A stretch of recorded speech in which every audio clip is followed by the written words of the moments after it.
Julio de 1995. El aire en el taller de restauración de Marc Fresnay en París era espeso, cargado con el aroma de serrín, trementina y el polvo de décadas. Era un santuario del tiempo, un lugar donde la historia se podía tocar, lijar y barnizar. Marc, un ebanista jubilado cuyas manos conocían el lenguaje secreto de la madera, trabajaba en un vagón-restaurante del legendario Expreso de Medianoche, una reliquia de los años 30. Fue entonces cuando lo oyó. No un crujido normal de la madera asentándose, sino un sonido hueco, un eco sordo bajo el tablero de una de las mesas de caoba. Un secreto que había esperado 60 años para ser descubierto. Con la delicadeza de un cirujano, Marc exploró la superficie, sus dedos buscando una imperfección, una junta que no debería estar ahí. La encontró, una delgada línea casi invisible. Usando una espátula fina, hizo palanca con cuidado y una pequeña sección del faldón de la mesa cedió, revelando un compartimento oculto, apenas más grande que la palma de su mano. Dentro, envuelto en lo que parecía ser un trozo de tela engrasada para protegerlo de la humedad, descansaba un objeto. No era un tesoro de joyas ni un fajo de billetes, sino algo mucho más íntimo y potencialmente, más valioso. Una pequeña libreta de cuero negro, austera y sin adornos. La libreta se sentía frágil y densa en sus manos callosas. El cuero estaba desgastado en los bordes, pulido por el uso y el paso de 6 décadas en la oscuridad. Desprendía un leve olor a papel viejo, a tinta, y a un vago perfume de tabaco de pipa, un fantasma olfativo de su dueño original. Marc sintió un escalofrío. Aquel objeto no había sido perdido, había sido escondido. El compartimento secreto era una prueba irrefutable de la intencionalidad, de la urgencia de preservar lo que fuera que contuvieran aquellas páginas. Estaba sosteniendo un secreto deliberadamente enterrado, un mensaje que había sobrevivido a una guerra mundial y al olvido. Con una reverencia casi religiosa, la abrió. Las páginas, amarillentas y quebradizas, se aferraban unas a otras como si no quisieran revelar su contenido. En la primera hoja, una caligrafía elegante y firme, trazada con una pluma estilográfica, resistía el paso del tiempo. Solo había un nombre y una fecha, pero fueron suficientes para detener el corazón de Marc por un instante. Arthur Dubois, y debajo, 10 de octubre de 1935. De repente, el polvoriento taller de París se desvaneció, y el aire se llenó con el silbato de un tren de vapor, y el murmullo de un mundo al borde del abismo. El año 1935 fue la cúspide de una era. El Expreso de Medianoche no era solo un medio de transporte.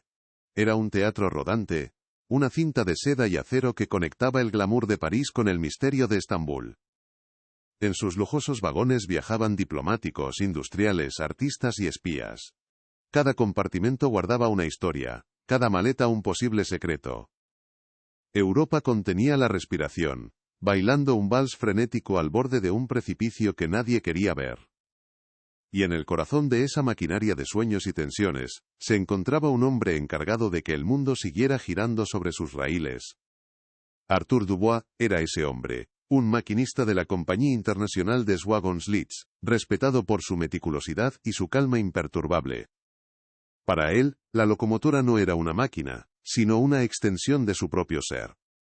Conocía cada siseo de la caldera, cada vibración del acero, cada curva de la vía. Era un hombre de rutinas, de precisión, un pilar de fiabilidad en un mundo que empezaba a perder el rumbo. Su vida estaba definida por los horarios, la presión del vapor, y la responsabilidad de llevar a cientos de almas a su destino de forma segura a través de la noche europea. Sin embargo, la historia oficial recordaba a Arthur Dubois de una manera muy diferente. El 12 de octubre de 1935, apenas 2 días después de la primera entrada en esa libreta, el Expreso de Medianoche realizó una parada técnica no programada en un punto remoto de la vía entre Viena y Budapest. Cuando el personal fue a buscar al maquinista, Arthur Dubois se había esfumado. Simplemente, había desaparecido. No dejó nota, no hubo testigos. La investigación oficial concluyó con una nota vergonzosa en su expediente. Deserción. Un hombre que abandonó su puesto, su tren, su familia y su honor sin ninguna explicación. De vuelta en 1995, Mark Fresney sentía el peso de esa injusticia en la pequeña libreta que sostenía. La caligrafía firme y ordenada que llenaba las primeras páginas no pertenecía a un hombre al borde del colapso. No era la letra de un cobarde. Era la escritura de alguien que observaba, que registraba, que prestaba atención a los detalles. Mark comprendió que no había encontrado un simple diario personal. Había desenterrado el testimonio perdido de un hombre cuya reputación había sido asesinada, para ocultar una verdad mucho más oscura y compleja. Aquella libreta de cuero negro no era solo un recuerdo del pasado. Era una pieza de evidencia que había estado esperando pacientemente a su jurado. Contenía la crónica de los últimos días de Arthur Dubois, las anotaciones de un testigo que vio algo que no debía, algo tan peligroso que lo obligó a construir una tumba de madera para sus palabras. Lo que Mark Fresney tenía en sus manos no era el principio de una historia, sino el mapa de un crimen que había permanecido congelado en el tiempo, un asesinato disfrazado de desaparición durante 60 largos años. La llamada de Mark Fresney llegó en una tarde gris de julio, interrumpiendo el metódico trabajo de L.E. con acento agudo o Dubois, en su tesis sobre las redes de transporte europeas de entreguerras. Al principio, L.E. con acento agudo o se mostró escéptico. Un ebanista jubilado afirmaba haber encontrado algo perteneciente a su bisabuelo en un viejo vagón de tren. La historia sonaba a una de tantas leyendas familiares, material de anticuarios en busca de una venta fácil. Pero cuando Fresney pronunció las palabras, libreta de cuero negro y expreso de medianoche, un silencio denso se apoderó del apartamento de L.E. con acento agudo o. El nombre de Arthur Dubois no era una simple anécdota en su familia. Era una herida, un tabú envuelto en décadas de vergüenza y susurros. Aquella llamada no era un ofrecimiento, era una citación con un fantasma. El encuentro tuvo lugar en el taller de Fresney, un espacio que olía a tiempo y a trabajo honesto. Cuando el anciano ebanista le tendió la pequeña libreta, L.E. con acento agudo o, sintió una descarga eléctrica recorrerle el brazo. El cuero, frío y pulido por el paso de 60 años en la oscuridad, se sentía extrañamente vivo en sus manos. No era un objeto de museo, inerte y distante. Era una extensión física del hombre al que solo conocía a través de una única fotografía descolorida, y de la dolorosa historia de su abandono. El peso de la libreta parecía desproporcionado a su tamaño, como si contuviera no solo páginas de papel, sino el peso de una vida entera, de una reputación destrozada, y de un misterio que había envenenado a su linaje durante generaciones. Ya en la soledad de su estudio, L.E. con acento agudo o, depositó la libreta sobre su escritorio de roble como si fuera un artefacto explosivo. La luz de la lámpara proyectaba una larga sombra tras ella, dándole un aire casi totémico. El silencio de la habitación era absoluto, roto únicamente por el latido acelerado de su propio corazón. Creció escuchando las versiones fragmentadas de la historia. Arthur, el hombre brillante, el maquinista impecable que, un día, simplemente se evaporó, dejando tras de sí una esposa desconsolada y una hija que nunca entendería por qué su padre la había abandonado. La palabra oficial, deserción, había sido una mancha de tinta imborrable en el honor de la familia Dubois, una vergüenza silenciosa que se heredaba de padres a hijos. Pasó sus dedos por la cubierta, sintiendo las suaves hendiduras y el desgaste de los bordes. Este objeto había sido testigo.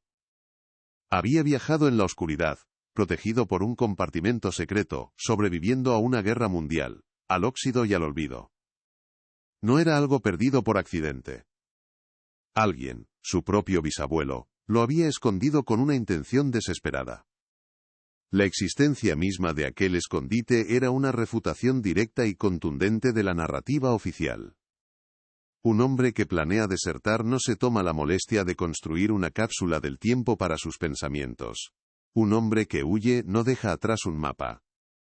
Aquel pequeño libro de cuero no era una nota de suicidio ni una confesión, era una acusación. La carga emocional era casi insoportable. Para L.E. con acento agudo o, aquello trascendía la mera curiosidad del historiador.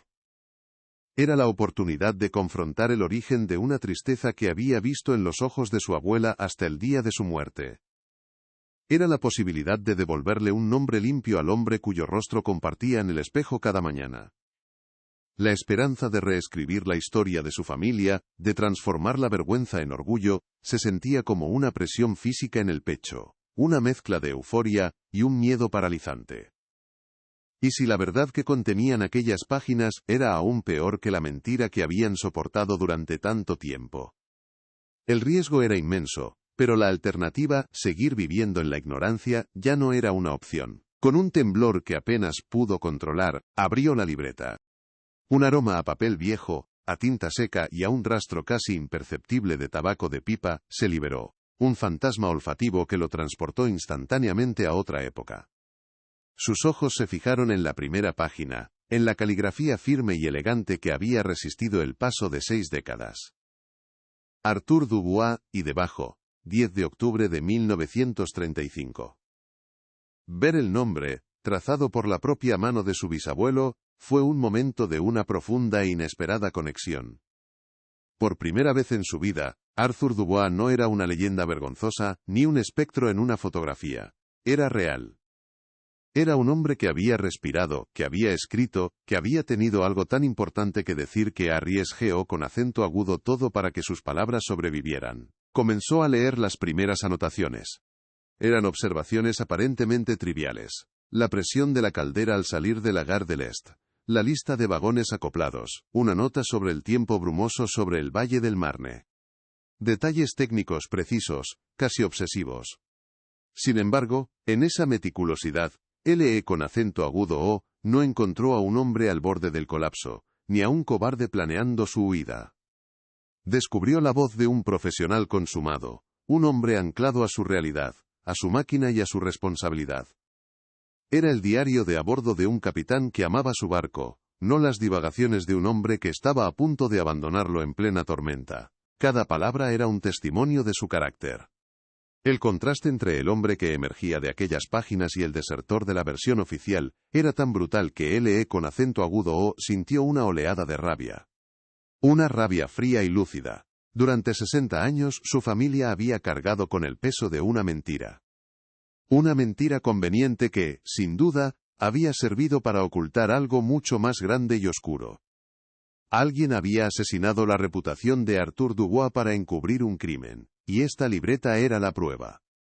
Ya no se trataba solo de limpiar un nombre, se trataba de hacer justicia. La libreta no era un simple diario, comprendió LE con acento agudo O en ese instante. Era el testamento de un testigo, la declaración de un hombre asesinado. Pero esto era solo el comienzo de lo que estaba por venir. El descubrimiento de esta libreta abría una puerta a un pasado mucho más peligroso de lo que nadie podría haber imaginado. Y ahora, te pregunto a ti, que estás viendo esta historia, ¿qué harías en una situación así? Si encontraras la clave para desvelar un secreto que ha marcado a tu familia durante generaciones, ¿tendrías el valor de seguir adelante, sin importar las consecuencias? ¿Crees que soportarías la presión de saber que la verdad podría ponerte en peligro? Déjanos saber en los comentarios desde qué parte del mundo nos acompañas, y no olvides darle a me gusta, suscribirte y activar las notificaciones, porque el viaje que estamos a punto de emprender juntos, cambiará todo. LE, con acento agudo O, cerró los ojos por un instante, la textura del cuero bajo sus dedos anclándolo a la realidad. Sintió como si estuviera estableciendo un pacto silencioso a través del tiempo con el hombre de la caligrafía elegante.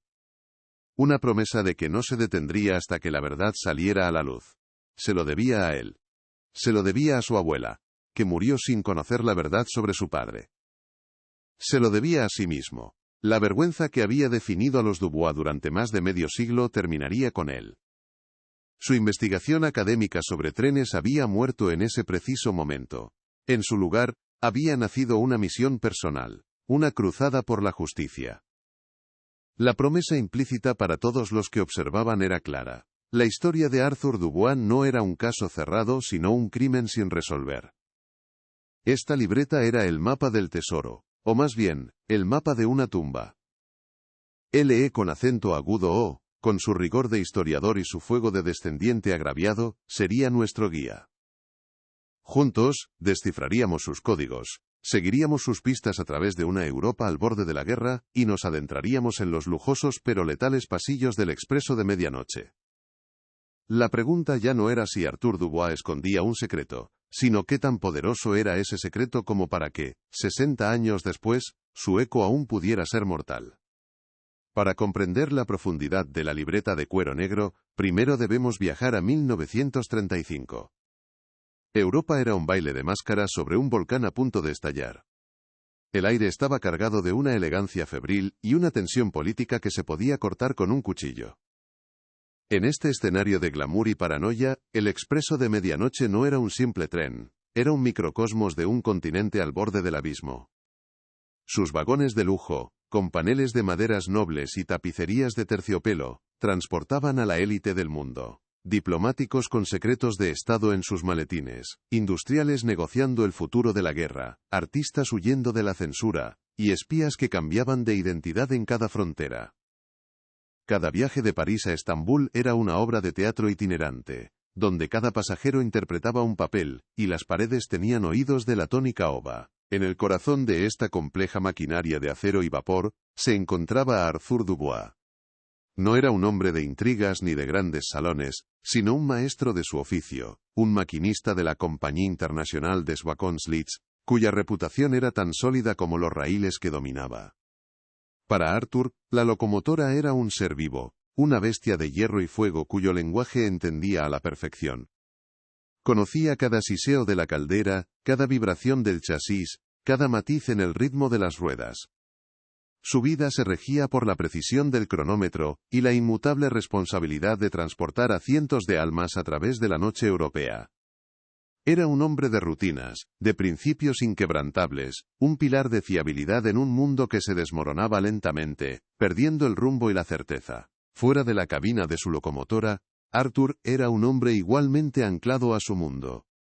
Su vida en París era sencilla pero plena, definida por el amor a su esposa, Anneliese, y a su pequeña hija, Simone. Los breves periodos que pasaba en casa eran un refugio de normalidad, un contrapunto a la constante movilidad de su profesión. Eran paseos por el jardín de las Tullerías, el olor del café recién hecho por la mañana, y las historias que le contaba a Simone antes de dormir, relatos de ciudades lejanas vistas desde la ventanilla de su tren. No era un héroe de novela ni un aventurero, era un padre y un esposo que encontraba su propósito en la seguridad que proporcionaba a su familia y a sus pasajeros.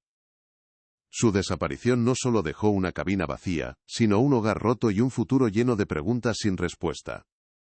La versión oficial de los hechos, registrada el 12 de octubre de 1935, fue tan brutal como escueta.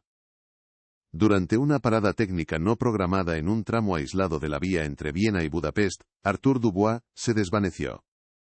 Simplemente se esfumó en la oscuridad de la noche húngara. No hubo testigos, ni rastro de lucha, ni una sola nota que explicara su marcha. La investigación de la compañía, presionada por evitar un escándalo que manchara el prestigio del Expreso de Medianoche, fue sospechosamente rápida. La conclusión fue un golpe mortal para su legado: deserción.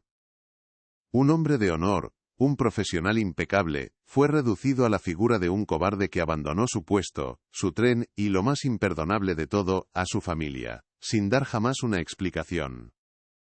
60 años más tarde, en el París de 1995, el eco de esa vergüenza aún resonaba en la vida de L.E. con acento agudo, o Dubois.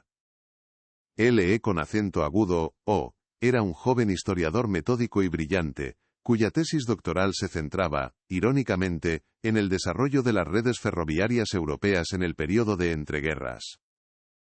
Su mundo era el de los archivos polvorientos, los mapas antiguos y los manifiestos de pasajeros amarillentos por el tiempo. Buscaba patrones, conexiones y verdades objetivas en el pasado, construyendo narrativas a partir de datos contrastados. Era un hombre que creía en la lógica de la historia, en que cada evento deja una huella documental. Sin embargo, la historia más importante de su propia vida, la de su bisabuelo, era un enorme vacío, una mancha de tinta en el expediente familiar que desafiaba toda lógica y explicación. El fantasma de Arthur Dubois había sido una presencia constante y silenciosa en su crianza. No se hablaba de él abiertamente, pero su ausencia se sentía en la tristeza perpetua de su abuela Simone, la niña que Arthur había dejado atrás. Para L.E. con acento agudo o, su bisabuelo era menos un pariente y más un enigma doloroso, el origen de una herida intergeneracional. La palabra desertor había envenenado el apellido Dubois, convirtiéndolo en sinónimo de una traición inexplicable. Esta vergüenza latente fue, sin duda, el motor subconsciente que impulsó a L.E. con acento agudo O hacia el estudio de los trenes, una forma de intentar comprender el mundo que se había tragado a su antepasado, y había escupido a cambio una mentira que su familia se vio obligada a aceptar en silencio. Antes de la llamada de Mark Fresney, el caso de Arthur Dubois era para L.E. con acento agudo o un capítulo cerrado, una tragedia personal fosilizada en el tiempo. Aceptaba la versión oficial con una mezcla de resignación y escepticismo académico, pero sin ninguna herramienta para desafiarla.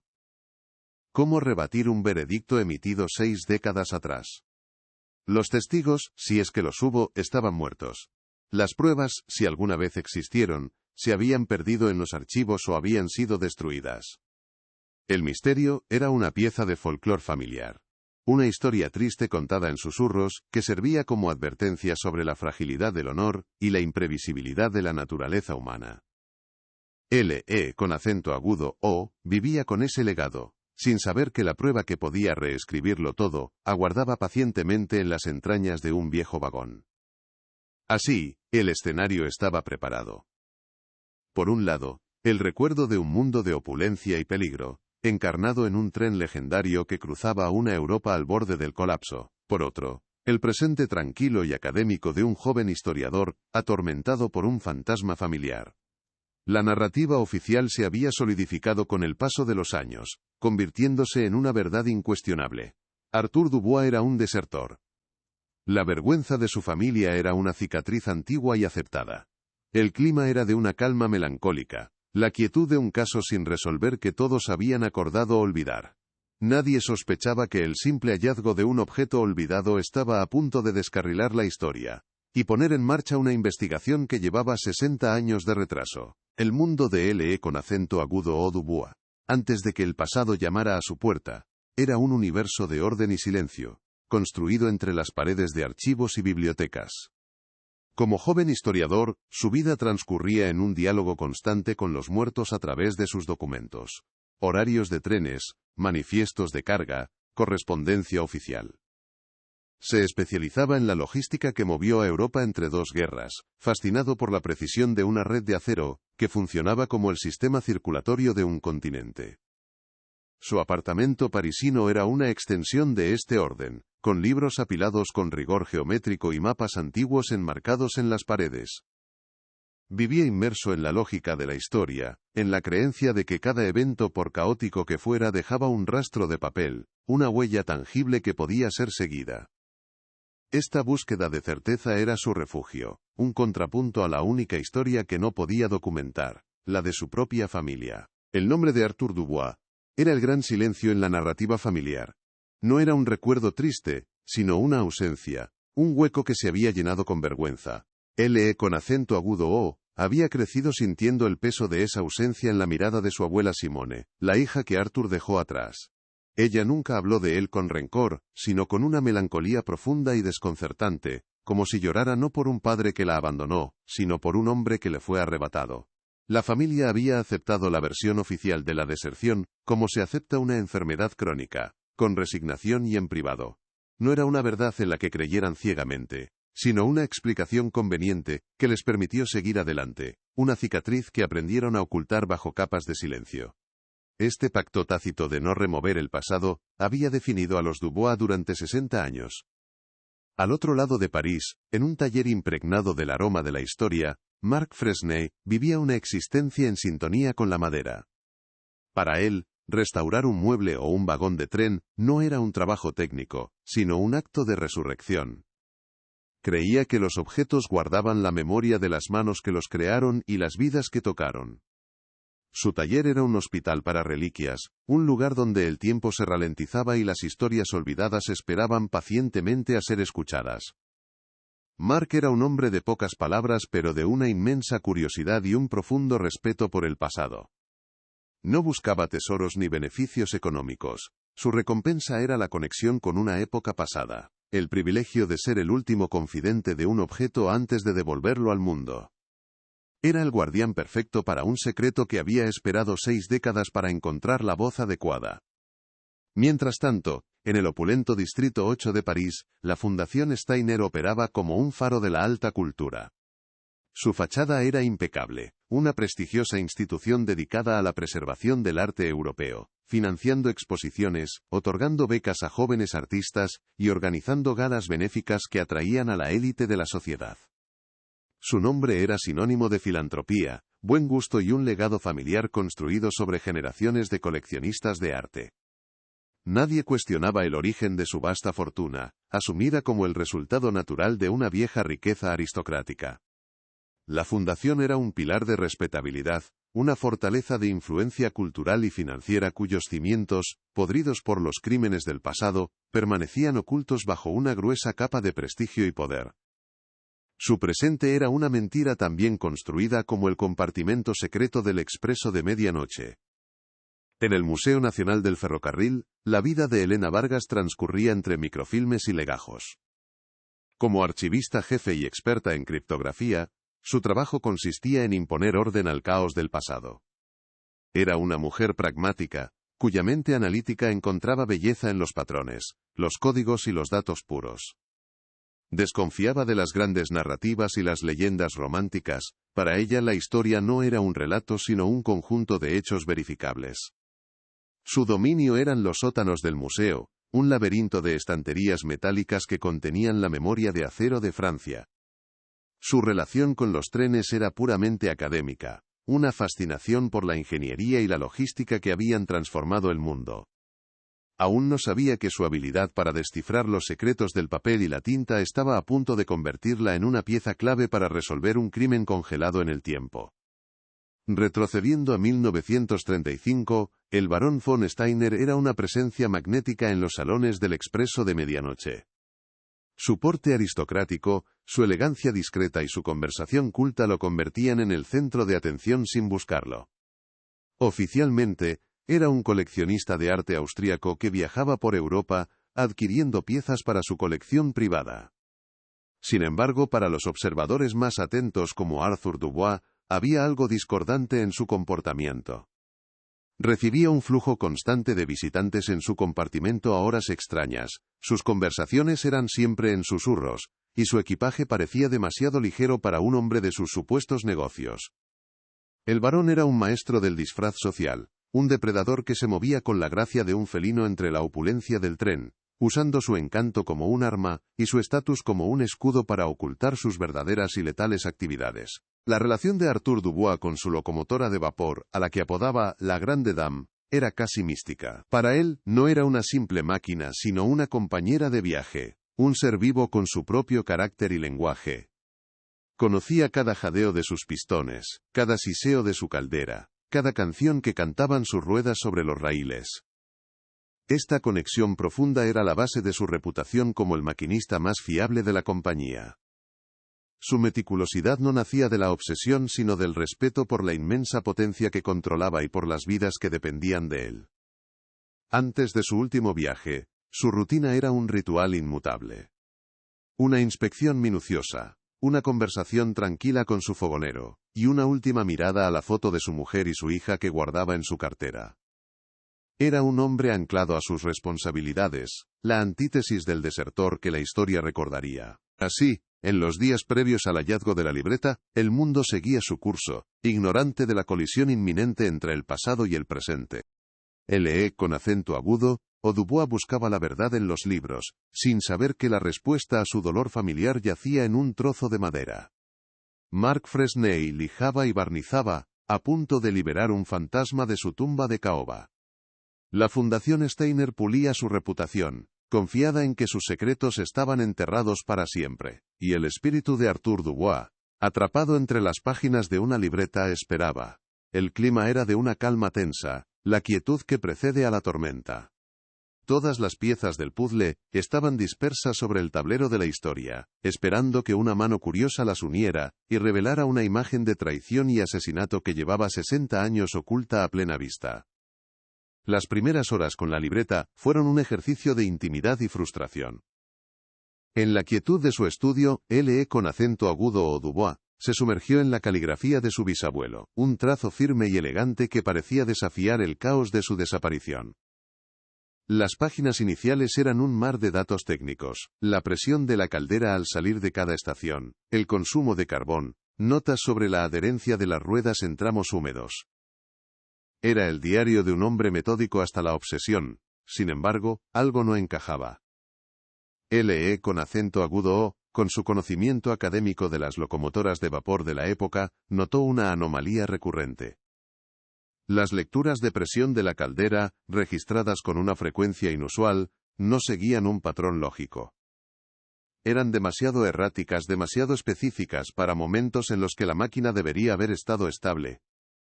Era como si Arthur estuviera midiendo algo más, usando el lenguaje de su oficio para ocultar otro tipo de observación. Una oleada de convicción recorrió a L.E. con acento agudo o. El hombre que escribía estas líneas, que detallaba con tanto esmero el funcionamiento de su máquina, no era el perfil de alguien que iba a abandonarlo todo de la noche a la mañana. Cada palabra, cada número meticulosamente anotado, era un testimonio de su carácter, de su sentido del deber. La narrativa oficial de la deserción se sentía cada vez más como una profanación, una mentira burda pegada sobre una verdad mucho más compleja. Sintió una conexión profunda y dolorosa con aquel hombre al que nunca conoció. No estaba simplemente leyendo un diario, estaba escuchando el testimonio silencioso de un hombre cuya reputación había sido asesinada. Se dio cuenta de que su formación como historiador no era suficiente. Necesitaba un experto, alguien que pudiera ver el patrón oculto tras los números, alguien que hablara el idioma de los secretos. Su búsqueda lo llevó a los sótanos del Museo Nacional del Ferrocarril, a un despacho abarrotado de legajos y planos antiguos que olía a papel y a tiempo.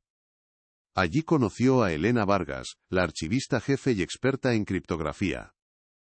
Era una mujer de mirada penetrante y gestos precisos, cuya mente parecía funcionar con la misma lógica ordenada que los archivos que custodiaba. Al principio, Elena se mostró profesionalmente escéptica. Había escuchado innumerables historias familiares románticas sobre diarios perdidos y misterios ferroviarios. Para ella, la historia era una ciencia de hechos verificables, no de leyendas sentimentales. Escuchó a L.E. con acento agudo o con paciencia, su rostro impasible mientras él le explicaba el origen de la libreta y sus sospechas sobre las extrañas anotaciones técnicas. La libreta de cuero negro descansaba sobre la mesa entre ellos, un objeto silencioso esperando su juicio. Todo cambió en el momento en que Elena tomó la libreta en sus manos. Con la delicadeza de un forense pasó las páginas, sus ojos escaneando las columnas de números. Su escepticismo inicial se evaporó, reemplazado por una intensa concentración. Se detuvo en las mismas entradas, que habían desconcertado a L.E. con acento agudo o. Estas cifras de presión son imposibles, sentenció, su voz resonando en el silencio del archivo. Termodinámicamente, no tienen sentido. Con estas variaciones, la caldera habría reventado, o el tren se habría detenido. Levantó la vista hacia L.E. con acento agudo o, y por primera vez, él vio un destello de emoción en sus ojos. Un maquinista como Dubois, con su reputación, jamás registraría estos datos, o estaba perdiendo la cabeza, o esto es un código. La palabra flotó en el aire, cargada de posibilidades, transformando un diario personal en un posible artefacto de espionaje. A partir de esa hipótesis, el trabajo se convirtió en un torbellino febril. Elena, en su elemento, propuso una teoría audaz. Si no eran datos técnicos, debían referirse a algo que Arthur podía observar desde su posición. Algo dentro del tren. Y si no es una cifra sino dos, razonó con acento agudo en voz alta. Digamos, 15,7. Podría ser el vagón 15, asiento 7. Era una suposición, pero una anclada en la lógica del entorno. L.E. con acento agudo o, cuyo corazón latía con una mezcla de pánico y euforia, ya había conseguido los manifiestos de pasajeros de ese viaje. Desplegaron el frágil documento amarillento sobre la mesa. Con dedos temblorosos, buscaron la primera anotación anómala de Arthur. Presión 12,4 11 y 5 de la noche. Lo cruzaron con el manifiesto. En el vagón de primera clase número 12, el asiento 4 estaba ocupado por un tal barón von Steiner. Un escalofrío recorrió la espalda de L.E. con acento agudo O. No era una coincidencia. El código se había roto. La revelación fue como una detonación silenciosa que hizo añicos 60 años de mentiras. Uno tras otro, descifraron las entradas. Cada lectura de presión se correspondía con un número de vagón y asiento, acompañado de una hora precisa. Lo que emergía de las páginas no era un registro técnico, sino una meticulosa crónica de encuentros secretos.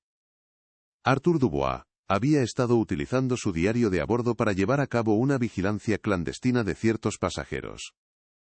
La lista de nombres que aparecía era un quién es quién de la élite europea de 1935. Diplomáticos, industriales con conexiones armamentísticas, y una y otra vez, el enigmático barón von Steiner, que parecía ser el nexo de unión de todos aquellos encuentros nocturnos en los lujosos compartimentos del expreso de medianoche.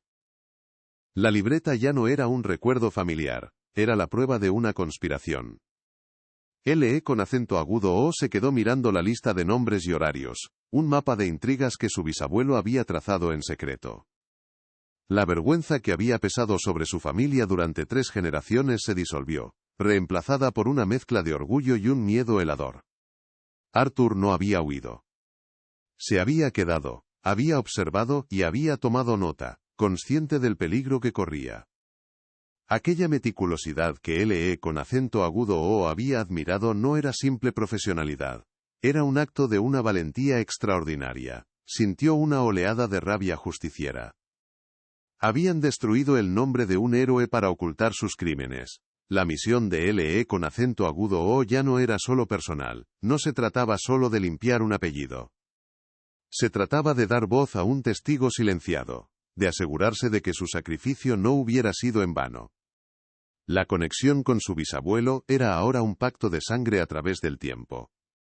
L.E. con acento agudo O, la voz de Elena lo devolvió al presente.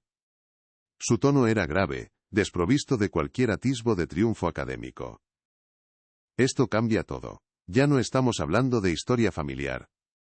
Lo que tienes en tus manos es un acta de acusación.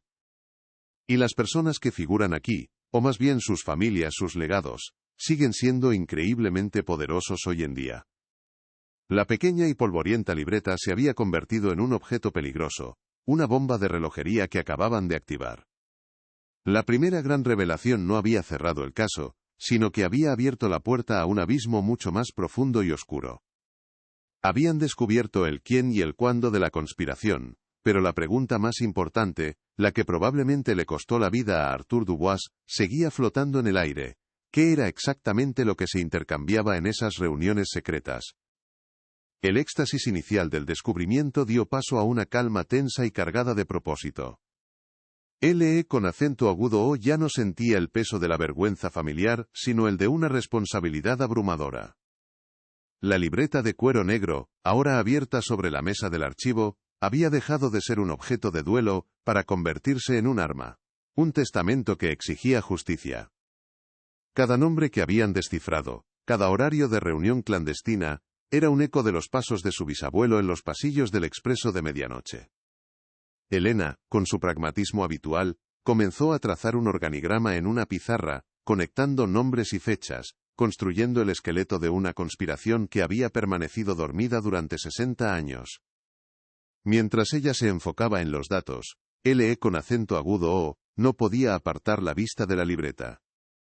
Sentía que el objeto aún no les había entregado todos sus secretos, que había algo más, una capa más profunda de información oculta a simple vista.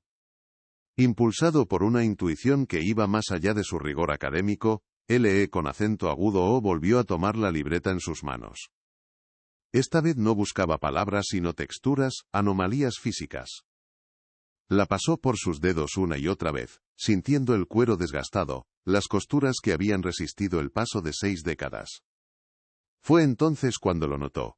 Un sutil abultamiento en la contraportada interior, una rigidez que no parecía natural.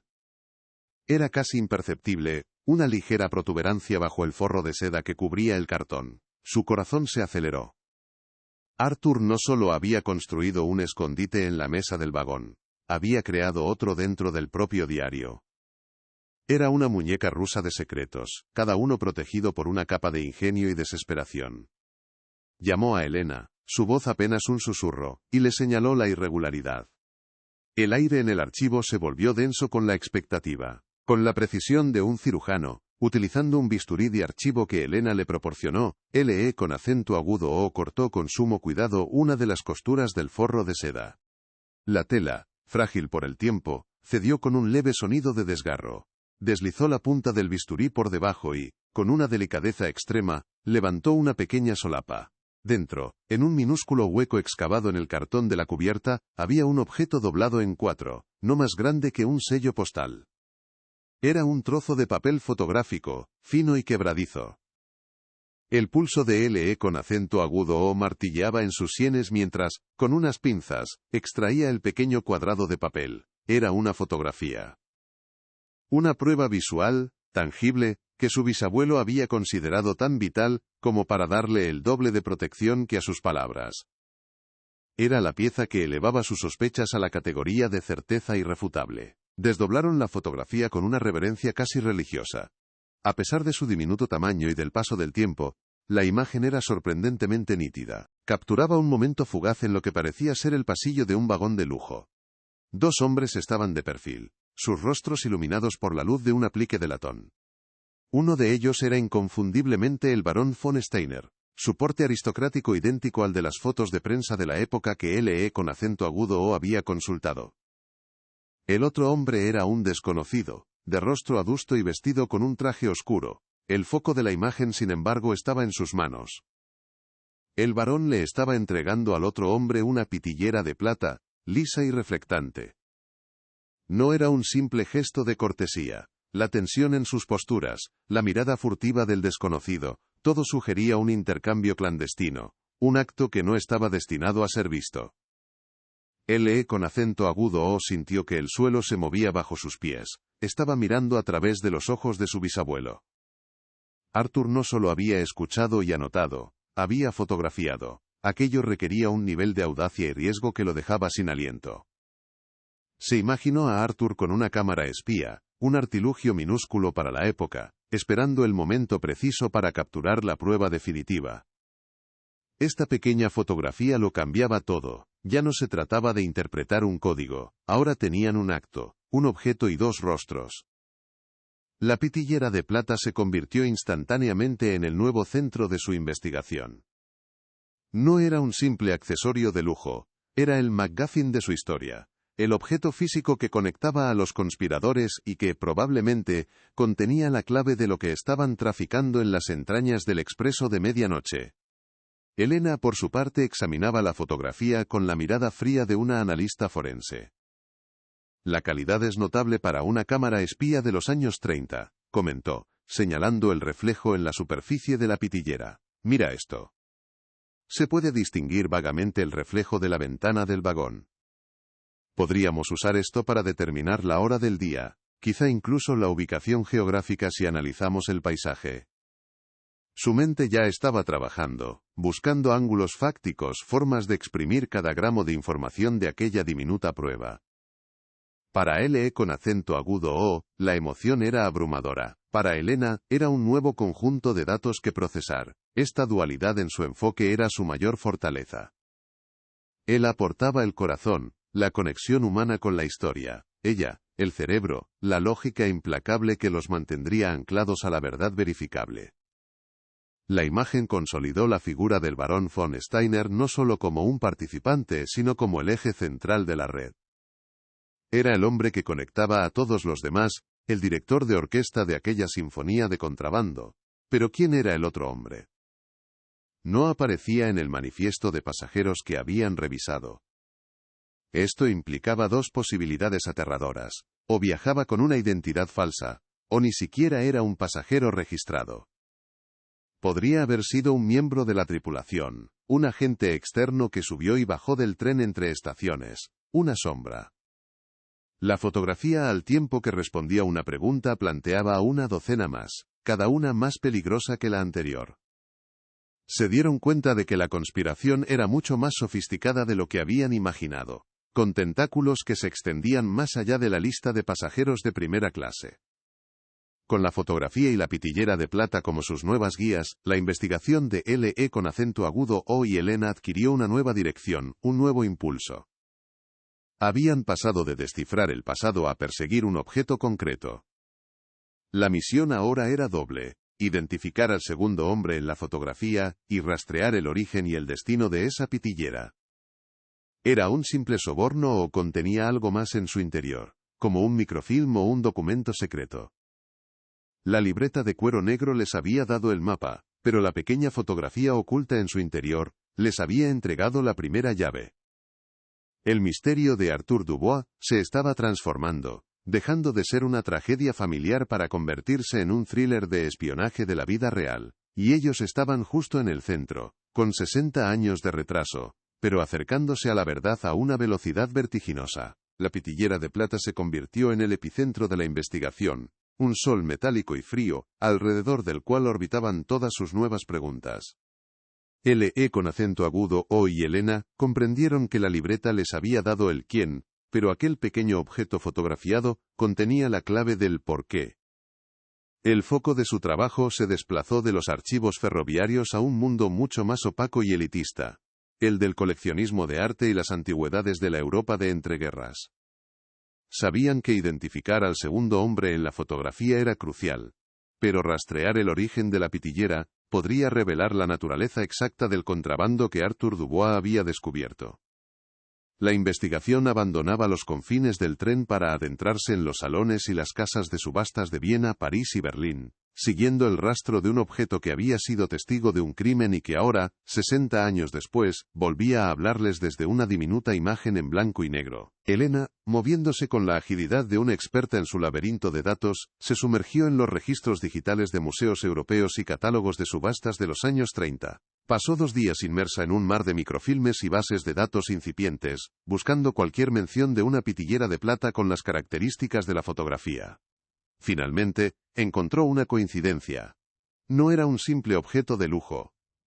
La pitillera era una pieza única, diseñada por el célebre orfebre vienés Joseph Hoffmann, y había sido registrada como robada del Museo de Historia del Arte de Viena en septiembre de 1935. Apenas 3 semanas antes del último viaje de Arthur. La conexión fue una descarga eléctrica. La red del barón von Steiner no se dedicaba a pequeños sobornos, estaban traficando con tesoros culturales robados a nivel internacional. Un crimen de una magnitud que superaba con creces sus peores sospechas.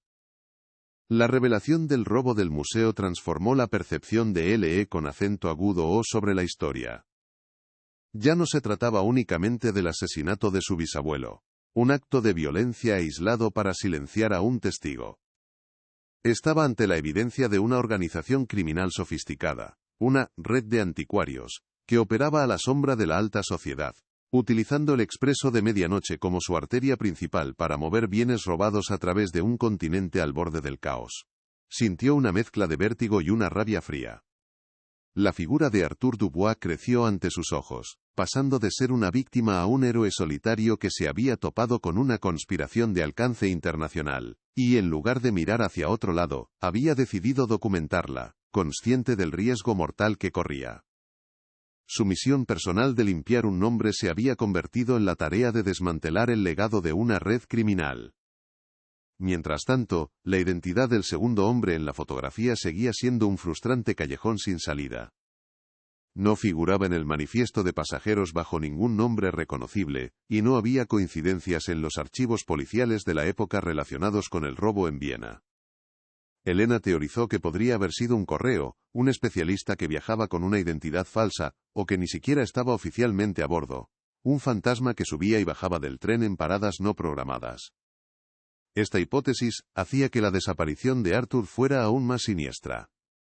Si la red podía mover personas dentro y fuera del tren más famoso del mundo sin dejar rastro, deshacerse de un maquinista curioso en un tramo aislado de la vía habría sido para ellos una simple cuestión de logística.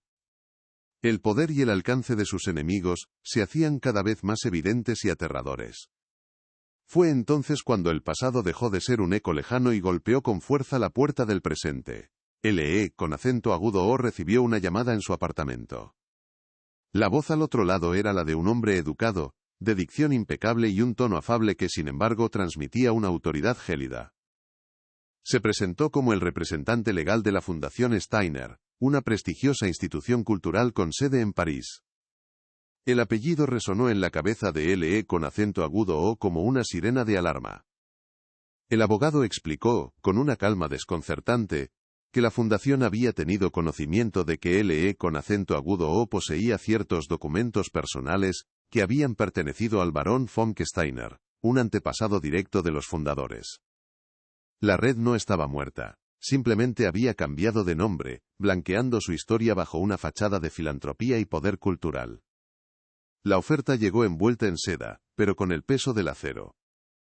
El abogado le propuso a L.E. con acento agudo o una suma de dinero considerable, 50.000 francos, por la devolución de la libreta y cualquier otro material relacionado, apelando a su valor puramente sentimental, para la familia Steiner. La llamada era una obra maestra de la manipulación, no admitían ningún delito, no mencionaban el contrabando ni el asesinato. Simplemente querían recuperar una herencia familiar. L.E., con acento agudo o sintió un escalofrío. Comprendió que no lo habían contactado por casualidad. Lo habían estado vigilando. Su visita al museo, sus indagaciones, la red, aunque antigua, seguía teniendo ojos y oídos en los lugares adecuados.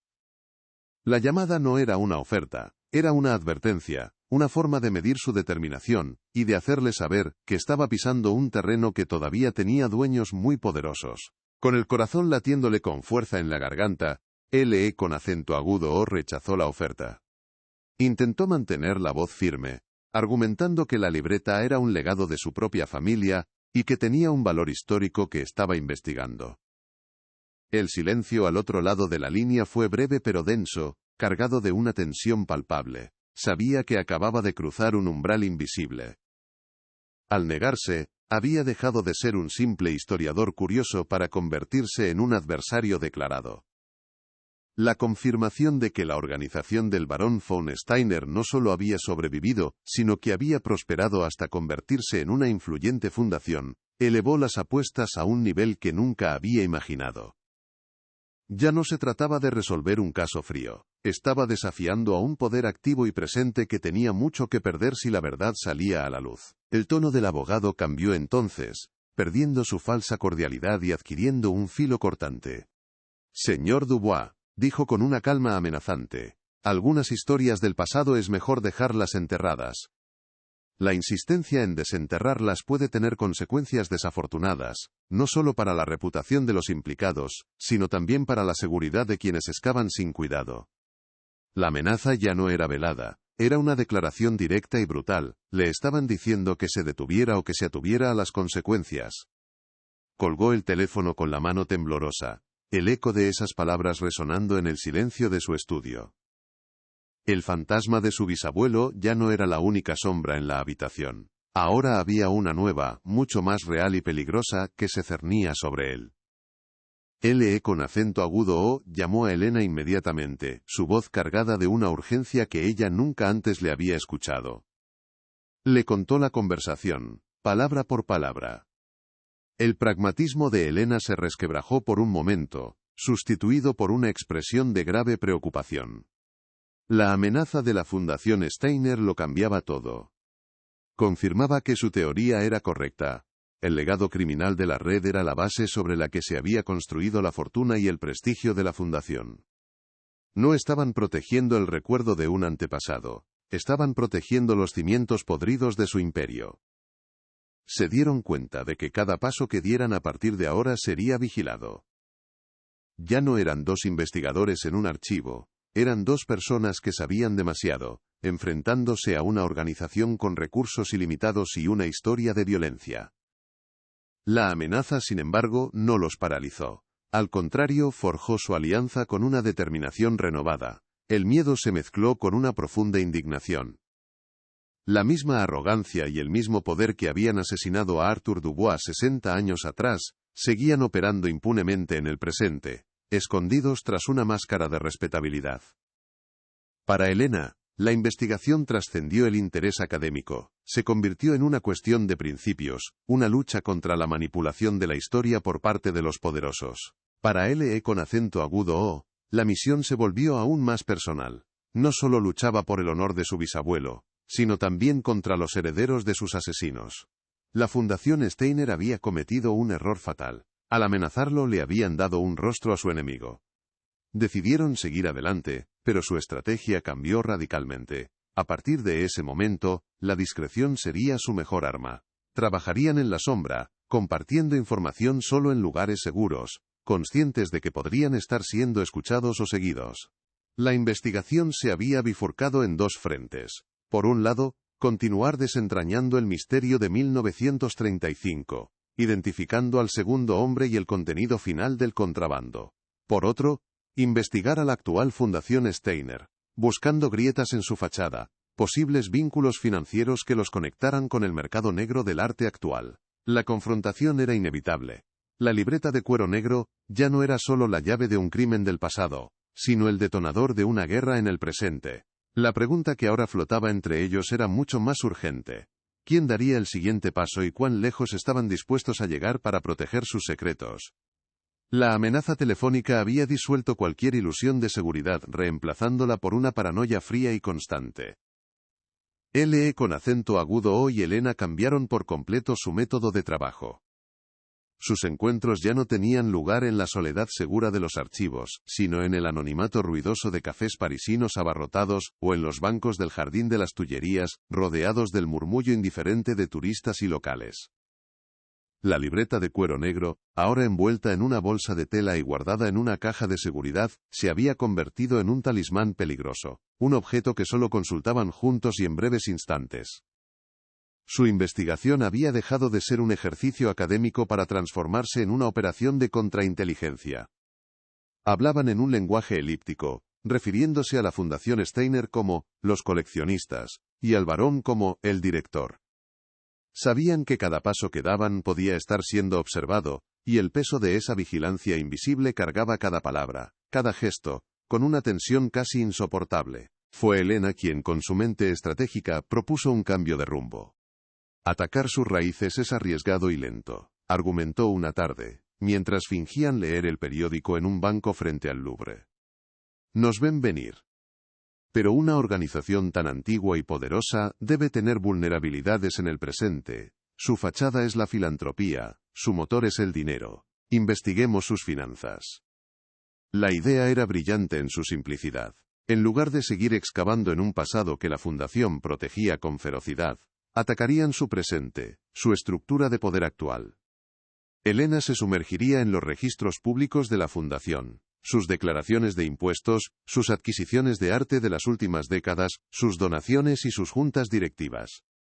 Buscarían patrones, inconsistencias, cualquier hilo suelto en la impecable tapicería de su reputación.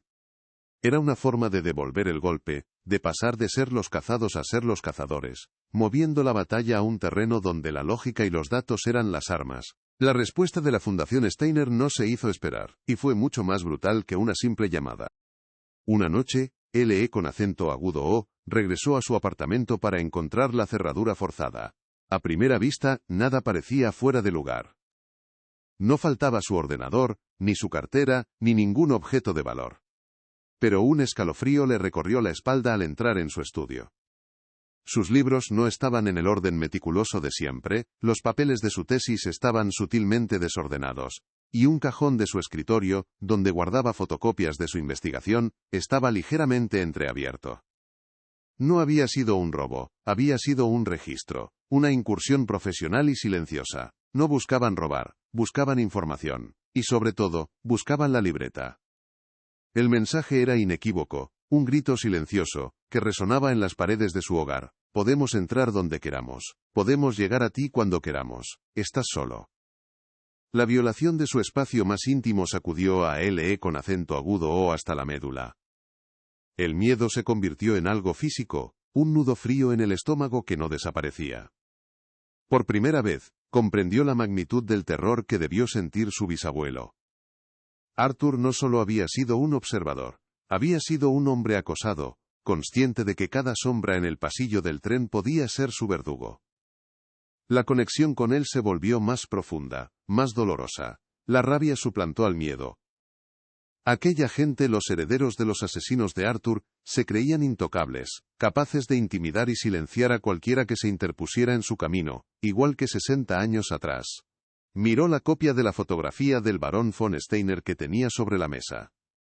La pitillera de plata ya no era solo una prueba, era el símbolo de una corrupción que se había perpetuado a través del tiempo, una oscuridad que ahora había cruzado el umbral de su propia casa. Mientras L.E. con acento agudo O reforzaba la seguridad de su apartamento, Elena, trabajando febrilmente desde la red de la universidad, encontró la primera fisura en la armadura de la Fundación Steiner. Descubrió un patrón recurrente y sospechoso en sus adquisiciones de arte durante los últimos 50 años. La fundación tenía una extraña predilección por comprar colecciones enteras a familias aristocráticas europeas en declive, a menudo justo antes de que salieran a subasta pública.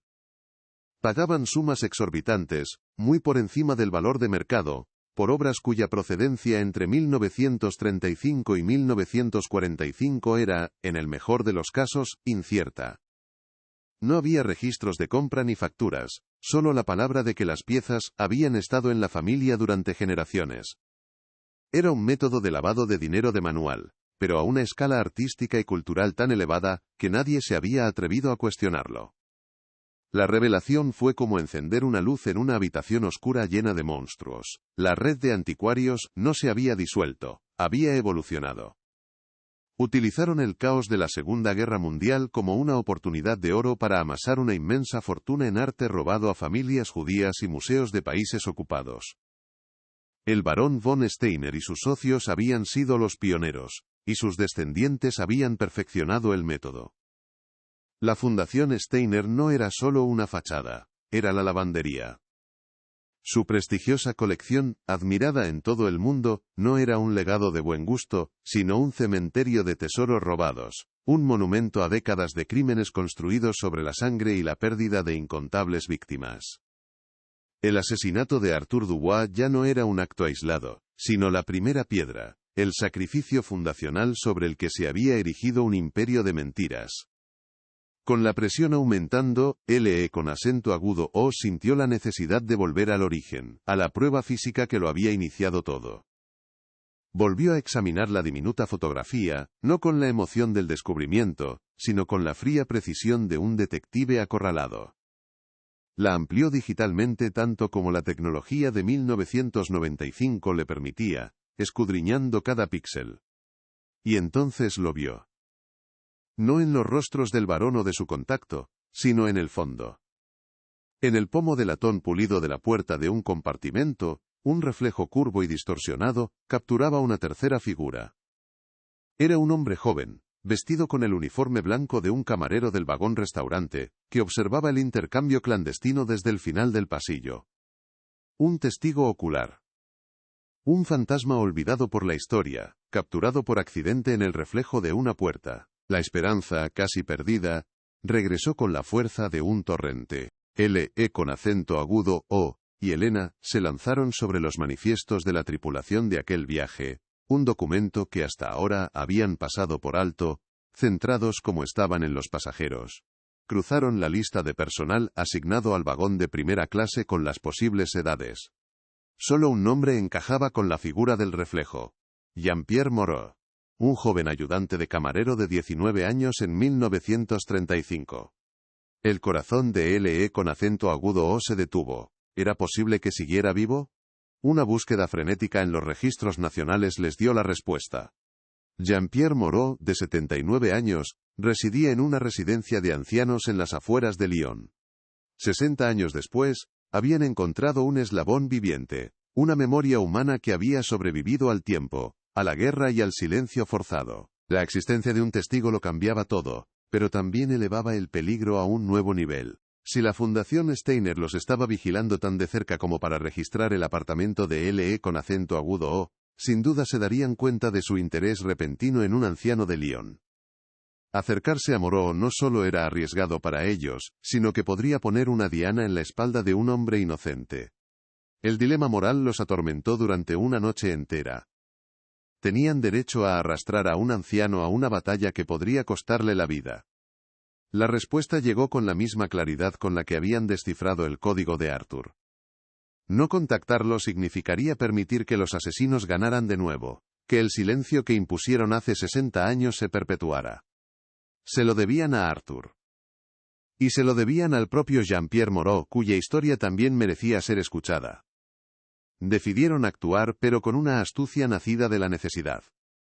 No podían permitirse un error. LE con acento agudo O iría solo a Lyon. No se presentaría como un historiador, sino como un genealogista aficionado que buscaba información sobre un pariente lejano que también había trabajado en los trenes de la Compagnie Internationale des Wagons Lits. Era una tapadera frágil, pero les daría una excusa plausible si eran interceptados. El viaje en tren de París a Lyon se sintió como un eco del último viaje de su bisabuelo, una travesía hacia lo desconocido cargada de tensión. LE con acento agudo O sentía que no solo estaba corriendo contra el tiempo, sino contra los fantasmas de un pasado que se negaba a permanecer enterrado, y contra un enemigo presente que haría cualquier cosa para mantenerlo bajo tierra. La confrontación final se acercaba, y sabían que el primer movimiento en ese tablero sería encontrar a Moreau. Llegó a la residencia Les Chenes d'Ores, en una tarde soleada que contrastaba brutalmente con la tormenta en su interior. Encontró a Jean-Pierre Moreau en el jardín, sentado en un banco de hierro forjado, un hombre frágil de piel translúcida, pero con una mirada de una agudeza sorprendente. LE con acento agudo se acercó, su pulso martilleando en sus oídos, ensayando mentalmente su historia falsa. Se detuvo a un par de metros, sosteniendo discretamente en su mano una copia de la fotografía. El anciano levantó la vista, sus ojos azules fijos en los de LE con acento agudo O. Su mirada se desvió por un instante hacia la foto en su mano, y una expresión indescifrable, una mezcla de miedo, alivio y una tristeza infinita, cruzó su rostro. Antes de que LE con acento agudo O pudiera pronunciar una sola palabra, la voz temblorosa pero clara del anciano rompió el silencio de 60 años. «Los he estado esperando», susurró. «Los he estado esperando durante toda mi vida». Las palabras de Jean-Pierre Moreau cayeron en el apacible jardín como piedras en un estanque, rompiendo la superficie de 60 años de silencio. «Los he estado esperando», repitió, y en esa frase LE con acento agudo O sintió el colapso de toda su preparación, de su identidad falsa, de su cuidada estrategia. De repente, no era un historiador ante una fuente, sino un heredero frente a un confesor. El anciano no veía a un extraño, sino el rostro de un Dubois, un fantasma familiar que por fin había venido a reclamar su historia. El sol de la tarde que doraba las hojas de los robles, parecía una luz de interrogatorio, iluminando a un hombre que había cargado con el peso de la verdad como una enfermedad crónica. LE, con acento agudo O, comprendió en ese instante que el viaje a Lyon no era el final de una investigación, sino el principio de un testamento, una confesión que había esperado a su único destinatario legítimo durante más de medio siglo. Moreau comenzó a hablar, y su voz, aunque frágil, tejió imágenes con la nitidez de un recuerdo imborrable. Describió el expreso de medianoche de aquella noche de octubre de 1935 no como un palacio sobre ruedas, sino como una jaula de oro y terciopelo. El aire en los vagones de primera clase estaba cargado de perfume caro, y del humo de cigarros cubanos, pero bajo esa capa de opulencia, vibraba una tensión palpable, un nerviosismo que se adhería a las cortinas de seda. Recordaba a Arthur Dubois, no como el maquinista distante y concentrado que conocían todos, sino como un hombre cuya calma habitual había sido reemplazada por una vigilancia febril. Sus ojos, normalmente fijos en los medidores de su locomotora, ahora barrían los pasillos, registrando cada rostro, cada maleta, cada conversación susurrada. Moreau, entonces un joven de 19 años, sintió que el maquinista sabía que el tren transportaba una carga mucho más peligrosa que sus pasajeros. El centro de esa oscuridad, relató Moreau, era el barón von Steiner. Su memoria lo pintaba con trazos precisos y letales. Un hombre cuya elegancia era un arma y cuya sonrisa nunca alcanzaba sus ojos de hielo. El compartimento del barón era un confesionario del infierno, con un flujo constante de visitantes que entraban con rostros ansiosos y salían con la palidez de quien ha hecho un pacto con el diablo. Moreau, en su papel de camarero invisible, fue testigo de todo. Confirmó que él era la figura borrosa en el reflejo de la fotografía, un espectro uniformado que había aprendido a moverse sin ser visto, a escuchar sin parecer que oía. El miedo, recordó, era un sabor metálico en la boca, una lección que aprendió rápidamente. En aquel tren, la curiosidad era una sentencia de muerte, y él había visto demasiado desde el primer día de viaje. El momento del intercambio de la pitillera de plata estaba grabado en su mente como una quemadura. Lo que la fotografía no podía capturar, la memoria de Moreau lo devolvió a la vida con una claridad aterradora. Recordaba el sonido seco y metálico del cierre al abrirse y cerrarse, la forma en que la luz de los apliques de latón danzaba sobre la superficie pulida. Más importante aún, recordaba las palabras que acompañaron el gesto, un susurro en un alemán áspero y gutural que no entendió, pero cuyo tono de finalidad le heló la sangre. El hombre que recibía la pitillera, un individuo de rostro severo y traje oscuro, la tomó con una mano que temblaba ligeramente, un detalle que revelaba la inmensa presión de la transacción. El varón, por su parte, observaba la escena con la satisfacción depredadora de una araña que cierra su trampa. Moreau supo instintivamente que no estaban intercambiando un simple objeto, sino el destino de algo, o de alguien. La narrativa del anciano dio un giro dramático. Unas horas después de aquel intercambio, desde el extremo de un pasillo, Moreau fue testigo de una escena que lo marcaría para siempre. Vio a Arthur Dubois interceptar al cómplice del varón, el hombre del traje oscuro. No hubo gritos ni amenazas. Fue una confrontación silenciosa, casi teatral en su tensión. Arthur, con la calma imperturbable que lo caracterizaba, simplemente se interpuso en su camino, y le mostró algo que llevaba en la palma de la mano. Moreau no pudo distinguir qué era, pero vio el efecto que tuvo en el otro hombre. Su rostro perdió todo el color, sus ojos se abrieron con una mezcla de pánico y furia. En ese instante, Moreau comprendió la terrible verdad. El maquinista no era un simple observador, había cruzado la línea. Se había convertido en una amenaza directa para la operación, y en ese tren, las amenazas no se toleraban, se eliminaban.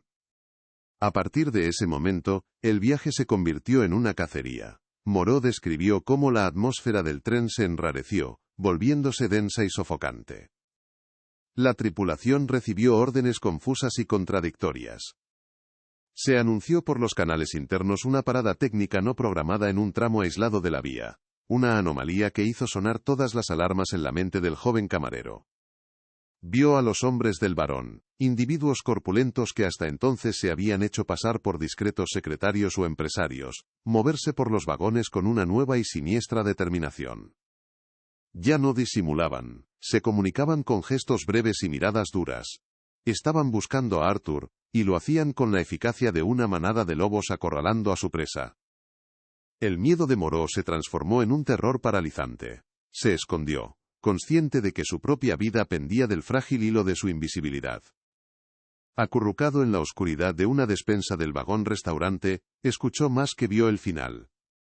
Oyó el forcejeo, los pasos arrastrados de varios hombres conduciendo a uno solo por el pasillo. A través de una rendija vio pasar a Arthur. Su rostro, iluminado fugazmente por la luz de una lámpara, no mostraba terror, sino una extraña y serena resolución, la expresión de un hombre que ha aceptado su destino pero se niega a doblegarse. Escuchó el chirrido agudo de los frenos cuando el tren comenzó a reducir la velocidad al acercarse a un puente sobre un río oscuro. Luego, el sonido del viento nocturno al abrirse una de las puertas exteriores, seguido de gruñidos, un golpe sordo y finalmente, un silencio abrupto y antinatural. Un silencio que lo fue todo. El tren reanudó la marcha lentamente, dejando atrás a un hombre, y la verdad en la fría oscuridad de la noche húngara. El horror no terminó ahí. Mientras el tren recuperaba la velocidad, uno de los hombres del varón se detuvo frente a la despensa. Moreau contuvo la respiración, convencido de que su fin había llegado. El hombre se giró, y sus miradas se cruzaron a través de la rendija durante un segundo que duró una eternidad. No hubo ninguna expresión en su rostro, solo un vacío helado, pero sus ojos transmitieron un mensaje inequívoco y brutal. No has visto nada, no existes. Esa mirada fue su sentencia de silencio, una amenaza que lo perseguiría en sus pesadillas durante las 6 décadas siguientes. Al amanecer, la versión oficial ya estaba en marcha, extendiéndose por el tren como un veneno. El personal fue interrogado y amenazado. La palabra deserción se convirtió en un mantra obligatorio, una mentira oficial para encubrir un asesinato a sangre fría, y todos, por miedo, se convirtieron en cómplices de esa mentira. Pero la historia de Moreau guardaba una última y devastadora revelación. Justo antes de ser capturado, en un acto de desesperada previsión, Arthur Dubois lo había encontrado. El maquinista, sabiendo que sus minutos estaban contados, acorraló al joven camarero en un recodo del pasillo. Sus ojos transmitían una urgencia que trascendía el miedo. Sin decir casi nada, le apretó la mano y deslizó en ella un objeto pequeño y frío, una llave de latón. Vagón cama número 7. La maleta de cuero marrón, susurró Arthur, su voz apenas audible por encima del traqueteo del tren. Busca a mi esposa, Anneliese. Dásela solo a ella, por favor. Fue su último acto, su última voluntad. En el momento de mayor peligro, había confiado la pieza final de su rompecabezas, la prueba definitiva, a la persona más insignificante, y por tanto, más segura de todo el tren, un joven camarero aterrorizado. Las lágrimas surcaron el rostro arrugado de Jean-Pierre Moreau mientras confesaba su mayor remordimiento. El miedo lo había paralizado. Era un muchacho de 19 años, solo en el mundo, y había visto de lo que eran capaces aquellos hombres. Sabía que la red del barón tenía ojos y oídos en cada estación, en cada ciudad. Intentar contactar a la viuda de Arthur habría sido un suicidio. Así que, por cobardía, por instinto de supervivencia, nunca cumplió su promesa. Escondió la llave. La guardó como una reliquia de su fracaso, un recordatorio constante del héroe al que había fallado, y de la verdad que había ayudado a enterrar con su silencio. La culpa, confesó, había sido una sombra que lo había acompañado cada día de su vida, una deuda que esperaba, sin mucha esperanza, poder saldar algún día antes de morir. Con un esfuerzo que pareció costarle el resto de sus fuerzas, el anciano se levantó y guió a L.E. con acento agudo o a su habitación. El espacio era pequeño, ascético, pero lleno de una vida de recuerdos ordenados. De una pequeña caja de madera cerrada con llave, donde guardaba medallas de su juventud y fotografías descoloridas, extrajo el objeto. La llave de latón, con el emblema de la Compañía Internacional des Wagons Lits, brillaba débilmente bajo la luz de la lámpara. Moreau la depositó en la palma de L.E. con acento agudo o, el contacto del metal frío contra su piel fue como una descarga. No era solo una llave, era un testigo, un legado, el último toque físico de su bisabuelo. Era el peso de 60 años de peligro, sacrificio y silencio, entregado por fin a la única mano que tenía derecho a recibirlo. En ese momento L.E. con acento agudo o sintió que el pacto con su antepasado quedaba sellado. Con la llave ya en manos de L.E. con acento agudo o, Moreau desveló el secreto final, la verdadera naturaleza de la conspiración. Arthur lo había descubierto todo en su última noche. La pitillera de plata no contenía joyas ni dinero, sino un microfilm. En él, explicó Moreau con voz temblorosa, no había secretos de Estado ni planes militares, sino algo mucho más siniestro. Eran listas. Listas detalladas de propiedades, cuentas bancarias, colecciones de arte, y negocios pertenecientes a las familias judías más prominentes de Austria y Alemania. Era el mapa del tesoro para el mayor saqueo de la historia, un plan sistemático de expolio que se pondría en marcha años después. El barón von Steiner y su red no eran simples contrabandistas de arte, eran los proveedores logísticos del Tercer Reich, sentando las bases financieras del Holocausto antes incluso de que el mundo supiera qué era el Holocausto. El mundo de L.E. con acento agudo o se hizo añicos. La verdad era infinitamente más grande y más monstruosa de lo que jamás había imaginado. Arthur Dubois no había muerto por descubrir un robo, había sido asesinado por tropezar con el prólogo de un genocidio. Murió intentando proteger no solo la justicia, sino la propia humanidad, tratando de detener una atrocidad antes de que comenzara. La Fundación Steiner, los herederos del barón, no estaban protegiendo meramente una fortuna construida sobre el arte robado. Estaban ocultando sus raíces, en uno de los capítulos más oscuros de la historia. La llave en su mano ardía con un nuevo significado. Ya no era la clave para limpiar el honor de su familia. Era la llave para exponer un mal histórico, una verdad que los poderosos habían enterrado bajo capas de filantropía y décadas de mentiras. La batalla personal de LE con acento agudo O acababa de convertirse en una guerra por la memoria histórica. El viaje de regreso de Lyon a París fue un trayecto a través de un túnel del tiempo, un espacio suspendido entre la confesión de un anciano y la inminente colisión con la verdad. LE con acento agudo O sostenía la llave de latón en el bolsillo, su peso y su frialdad eran un ancla constante a la realidad de la misión que ahora recaía enteramente sobre sus hombros. Ya no se trataba de una investigación histórica, era la ejecución de la última voluntad de un hombre asesinado. La revelación de Jean-Pierre Moreau había reconfigurado el tablero por completo, transformando una historia de contrabando en una crónica del origen del mal, en el prólogo documentado de un genocidio. El nombre de Arthur Dubois ya no era solo el de su bisabuelo, sino el de un mártir, un testigo que había mirado directamente a los ojos del abismo y había decidido no parpadear, pagando el precio más alto por su valentía. El reencuentro con Helena en un rincón discreto del Jardín de Luxemburgo estuvo cargado de una solemnidad que ninguna de sus reuniones anteriores había tenido. Mientras LE con acento agudo O relataba la historia de Moreau, la expresión de Helena pasó de la concentración analítica a una de profundo y sombrío respeto. La llave, colocada sobre el banco entre ellos, parecía irradiar una energía propia, un eco de la desesperación y la esperanza con la que fue entregada 60 años atrás. La cuestión ya no era si podían ganar, sino cómo podían honrar el sacrificio de Arthur. Su estrategia cambió de inmediato. La maleta de cuero marrón del vagón cama número 7 se convirtió en su santo grial. Necesitaban encontrarla. No por venganza, sino por justicia histórica, para devolverle la voz no solo a Arthur, sino a las incontables víctimas cuyas vidas estaban catalogadas en aquel microfilm. La búsqueda del vagón número 7 fue una carrera contrarreloj a través de archivos olvidados y registros de material rodante. Descubrieron que, mientras la mayoría de los vagones del expreso de medianoche de esa época habían sido desguazados o vendidos a coleccionistas privados, un puñado de ellos, considerados de valor histórico, habían sido adquiridos por el Estado francés tras la guerra, y languidecían en un vasto depósito ferroviario, en las afueras de Sotteville-le-Rouen. Era un cementerio de gigantes de acero, un lugar donde la historia dormía bajo una gruesa capa de óxido y polvo. Con un permiso especial obtenido gracias a las credenciales de Helena, entraron en aquel laberinto de metal, buscando la aguja en un pajar de locomotoras y vagones silenciosos, cada uno con sus propios fantasmas y secretos. Finalmente, lo encontraron. El vagón número 7 estaba apartado en una vía muerta, su antiguo esplendor devorado por el tiempo y el abandono. Las ventanas estaban rotas y la pintura descascarillada, pero el emblema dorado de la Compagnie Internationale des Wagonslits aún se aferraba a su costado como un último vestigio de dignidad. Dentro, el aire era denso, cargado con el olor a moho y a recuerdos estancados.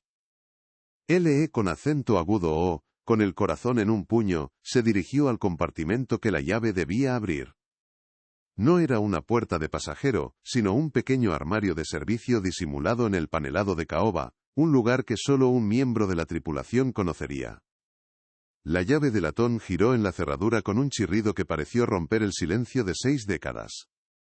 La puerta se abrió, revelando en su interior la maleta de cuero marrón, intacta, esperando. Al abrir la maleta, un leve olor a papel viejo y a cuero seco se liberó, el último aliento de 1935. Dentro, todo estaba dispuesto con la meticulosidad característica de Arthur Dubois.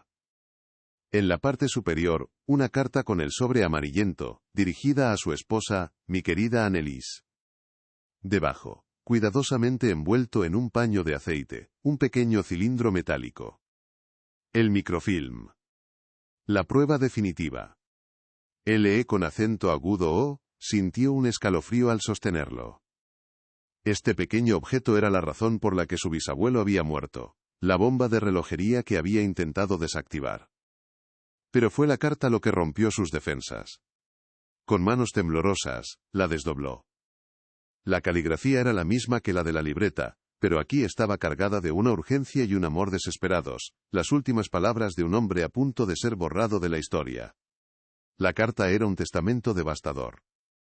En ella, Arthur explicaba a Anneliese la monstruosidad que había descubierto. Un plan sistemático para identificar y saquear a las familias judías más ricas de Europa. Una operación de pillaje a una escala inimaginable. No son simples ladrones, mi amor, escribía. Son arquitectos de la oscuridad. Le contaba cómo había conseguido el microfilm, duplicándolo del original durante una distracción que él mismo provocó. Un acto de un coraje suicida. Le pedía que entregara la prueba a las autoridades, pero también le suplicaba su perdón por el peligro en el que la ponía, por el futuro que les estaban robando. Si lees esto, concluía la carta, significa que no he conseguido volver a casa.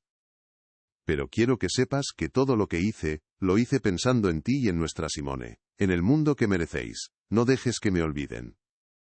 Armados con la libreta, el testimonio de Moreau, la carta y el microfilm, LE con acento agudo O y Elena, sabían que enfrentarse directamente a la Fundación Steiner o a la policía sería un suicidio. La Fundación usaría su poder para desacreditarlos, para enterrar la historia en un laberinto legal del que nunca saldrían. Necesitaban un arma más poderosa que la ley, la opinión pública. Contactaron a un veterano periodista de investigación del diario Le Monde, un hombre conocido por su tenacidad y su incorruptibilidad. Durante una reunión clandestina que duró toda una noche le entregaron todo. El periodista, inicialmente escéptico, examinó las pruebas una por una, su expresión transformándose de la duda al asombro, y finalmente, a una indignación helada. Al amanecer, les estrechó la mano. El mundo entero conocerá el nombre de Arthur Dubois, sentenció. La publicación del reportaje, una semana después, fue una detonación nuclear en el corazón de la sociedad francesa y europea. Ocupó la portada y 6 páginas interiores de Le Monde bajo un titular demoledor. El héroe del expreso de medianoche, el maquinista que descubrió las raíces del Holocausto.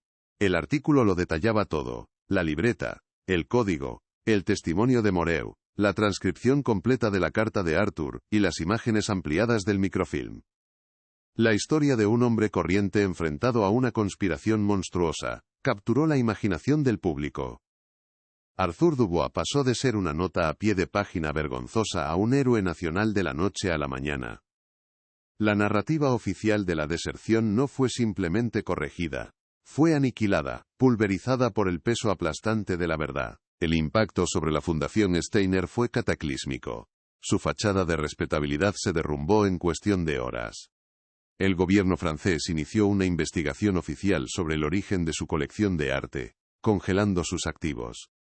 Patrocinadores y miembros de la junta directiva dimitieron en masa, huyendo de un barco que se hundía en un mar de ignominia.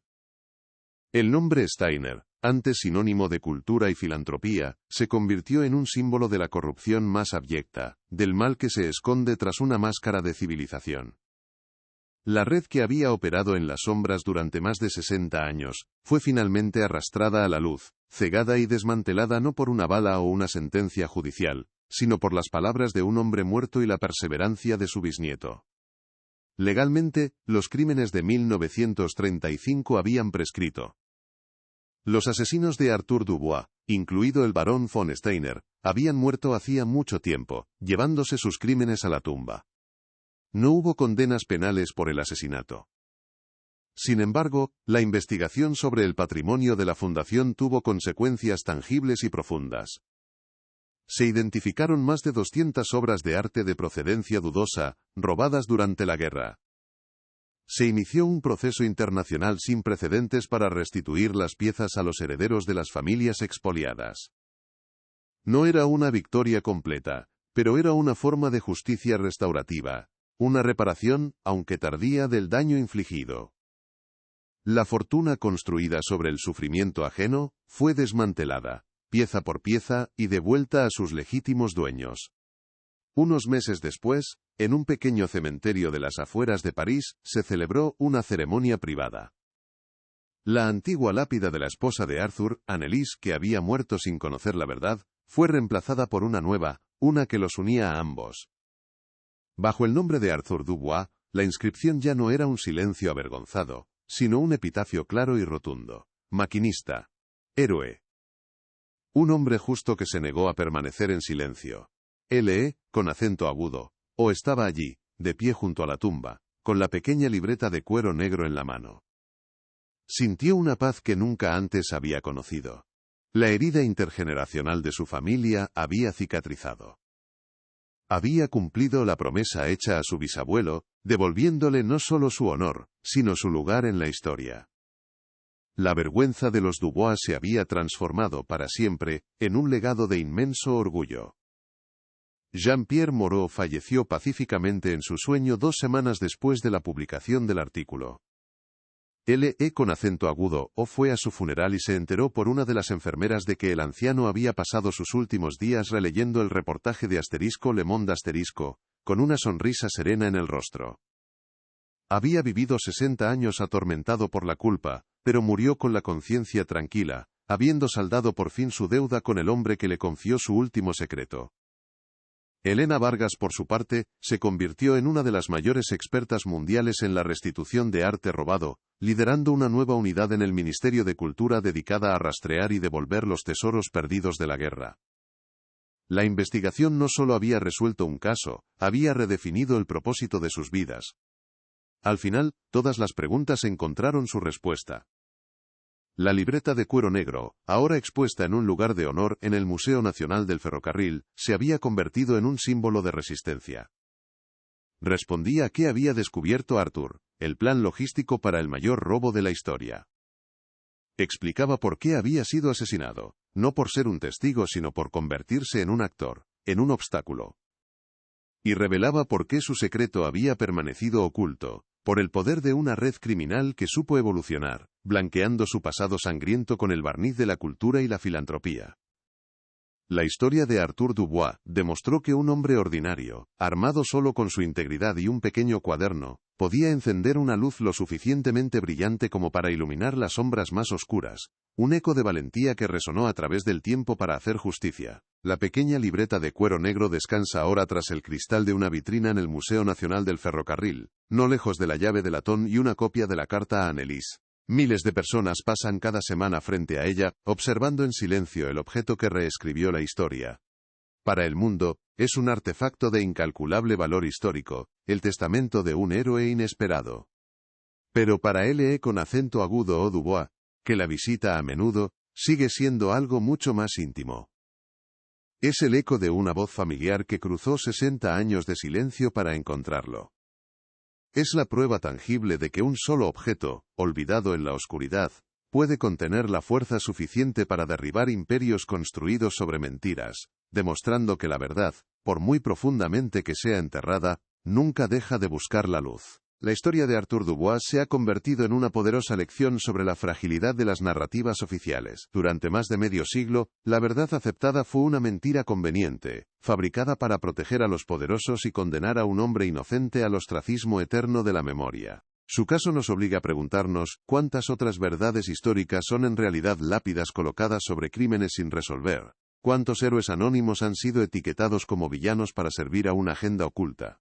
La libreta del Expreso de Medianoche es un recordatorio de que la historia no es solo lo que se escribe en los libros de texto, sino también lo que se susurra en los diarios secretos, esperando pacientemente a la generación correcta, a los ojos adecuados, para ser finalmente escuchada y comprendida en toda su magnitud.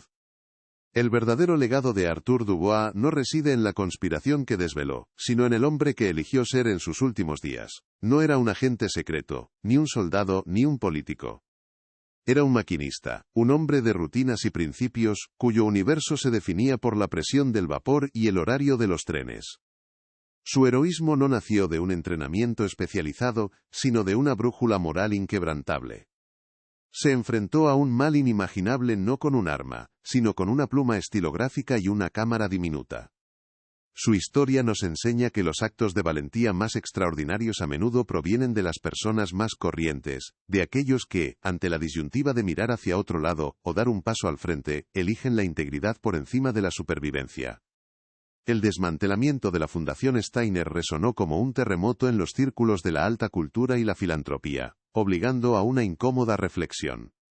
Su caída expuso una verdad inquietante. El mal no siempre lleva un uniforme o blande una bandera. A veces se esconde tras el barniz de la respetabilidad, el mecenazgo artístico y las donaciones caritativas. La red del barón von Steiner no desapareció, sino que se adaptó, blanqueando su fortuna manchada de sangre con el prestigio del arte. Su historia sirve como una advertencia perpetua, un recordatorio de que debemos mirar más allá de las fachadas pulidas y cuestionar los cimientos sobre los que se construyen las grandes fortunas y las reputaciones impecables, pues las raíces de la opulencia a menudo se hunden en la tierra oscura de crímenes olvidados. Para L.E. con acento agudo o Dubois, el final de la investigación fue el comienzo de una nueva identidad. La vergüenza que había definido a su familia, una herencia silenciosa de dolor y confusión, se disolvió por completo, reemplazada por un orgullo profundo y sereno.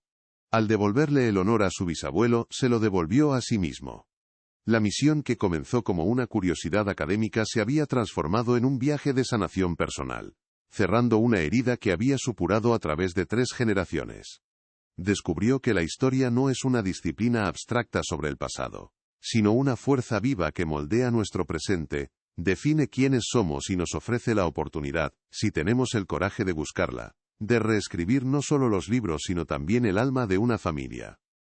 El Expreso de Medianoche, aquel teatro rodante de lujo y secretos, fue el escenario perfecto para este drama.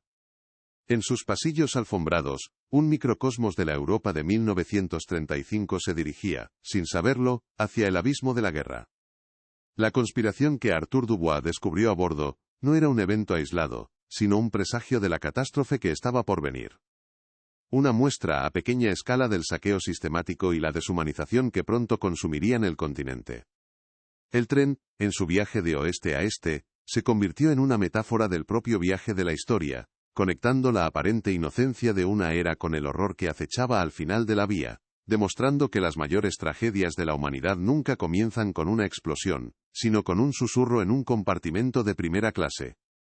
En una era cada vez más digital, donde la información es volátil, y la verdad a menudo parece subjetiva, la historia de Arthur Dubois es un homenaje al poder de lo físico, de lo tangible. La libreta de cuero, la fotografía oculta, la llave de latón, fueron objetos, no ideas, los que derribaron una red criminal. Eran pruebas que se podían tocar, sentir y analizar, portadoras de una verdad inmutable, que resistió el paso del tiempo, la humedad y el olvido. Nos recuerdan que la historia tiene peso, textura y olor. Que las palabras escritas a mano por un hombre sentenciado, en su desesperada carrera contra la muerte, pueden tener más fuerza y resonancia que todos los archivos digitales del mundo, porque llevan impreso no solo la tinta, sino el pulso de la humanidad. Y la historia de Arthur Dubois, aunque resuelta, es solo una de las miles que quedaron silenciadas por el caos de la historia. ¿Cuántos otros secretos como este esperan en los desvanes, los sótanos y los compartimentos ocultos de Europa? ¿Cuántos héroes anónimos siguen esperando que alguien encuentre su voz? Si conoces alguna historia o misterio histórico que merezca ser contado, déjanoslo en los comentarios. Tu sugerencia podría convertirse en nuestro próximo viaje. Y no olvides darle a me gusta, suscribirte y activar las notificaciones para no perderte ninguna de las verdades que aún quedan por desenterrar.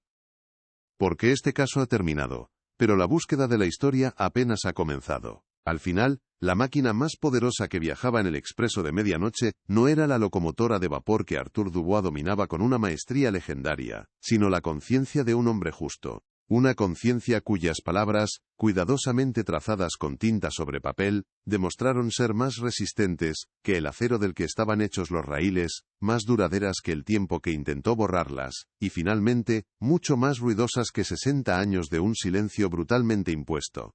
La verdad siempre encuentra una vía para llegar a su destino, incluso si el viaje dura más de medio siglo, y requiere que un bisnieto recoja el testigo de manos de un fantasma.